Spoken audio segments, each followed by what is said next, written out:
All right, now we're looking at determining trig function values for special angles. We have special angles 30 degrees, 45 degrees, 60 degrees. They come up often, so we'd like to memorize those so we don't have to go through finding them every time because it's a pain to find them. It's kind of like whenever you first learn multiplication. 3 times 7 you memorized was 21 because you did not want to draw 3 sets of 7 marbles or something and count them all. So that's kind of what we do here. I'm going to show you first how this is derived, and then we're going to memorize. All right, determine the sine, cosine, and tangent for an angle of 60 degrees. So what we do is we start out with a triangle, and we're going to have what we call an equilateral triangle. Oh boy, equilateral. I haven't heard that since third grade, Mr. Fontenot. Well, we're going to use it again here. What do they mean? I can't draw one to save my life here. Okay. What they mean is a triangle are all 3 sides and all 3 angles are equal. Because think about it for a second. What is the sum of 3 angles in a triangle? 3 interior angles in a triangle should add up to 180 degrees. If I add up all 3 of those, that's 180 degrees. All right, now, what is the length of each one of these sides going to be? Well, I don't know what the length of this side is going to be, so I'm going to call it x. Wouldn't this side and this side also be x? Think about it for a second. If we have a 60-degree angle, think of my scissors right here, where they open up being my angle, okay? If I open up 60 degrees on that angle, won't the length of that side right there be the same as if I open up 60 degrees on this angle? It'd be the same as if I open up 60 degrees on that angle? Sure would be. All right, so what we're going to do with this triangle is we're going to split it straight down the middle right here. And we're going to create a right angle here, and that creates a right angle there. So I'm going to draw what this is going to look like whenever I split it in half. I'm going to have something like this left. Now, if I split this angle exactly in 2, that gives me an angle of 30 degrees right here. This is my 90-degree angle, right? And this one is still 60 degrees. Let me draw that a little better. That's 30 degrees there. All right, we said this length of this side was x. Well, if I cut this side exactly in half, wouldn't this part be right here a half of that x? Well, how can I find the length of this side of my triangle? I could just use a Pythagorean theorem.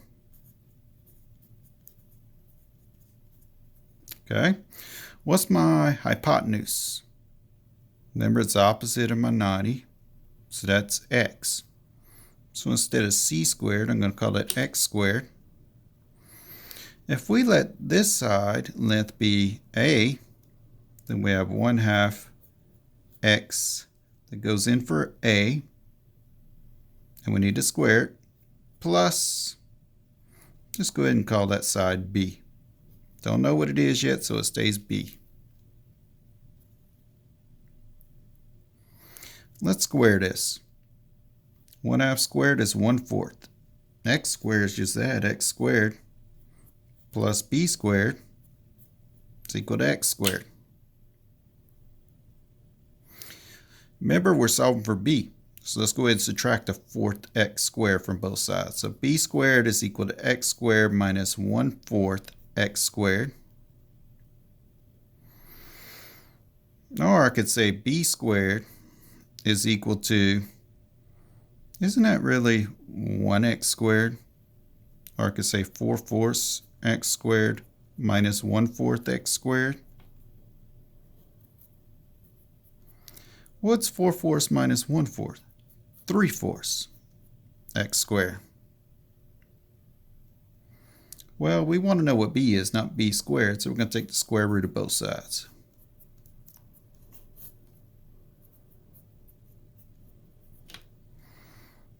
All right, square root of b squared, we're going to say is b is equal to plus or minus. All right, let's separate this as the square root of 3/4 times the square root of x squared. To take the square root of a fraction, take the square root of your numerator, take the square root of your denominator. Square root of x squared, we're going to say is x here. Well, square root of 3 stays the square root of 3, but the square root of 4 is 2. Then I'm x.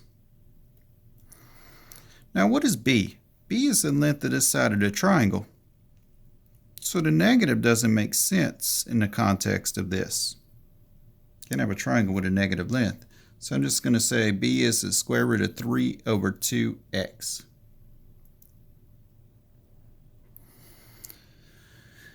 So my figure right here can be looked at like this. Okay. Here's a, which is 1/2 x. Here's my right angle. Here's my 60 degrees. Here's my x because of that length. 30 degrees is my angle up here. And what is this side? We say that side b, which is square root of 3 over 2x. Square root of 3 over 2x. Now what do they want though? They want the sine, cosine, and tangent for a 60-degree angle. This is my 60-degree angle. So let's look at the sine of that 60-degree angle. Sine is opposite over hypotenuse. So I'm going to put this part over that part. Square root of 3 over 2x over x. What happens to the x's? They divide out. So the sine of 60 degrees is square root of 3 over 2.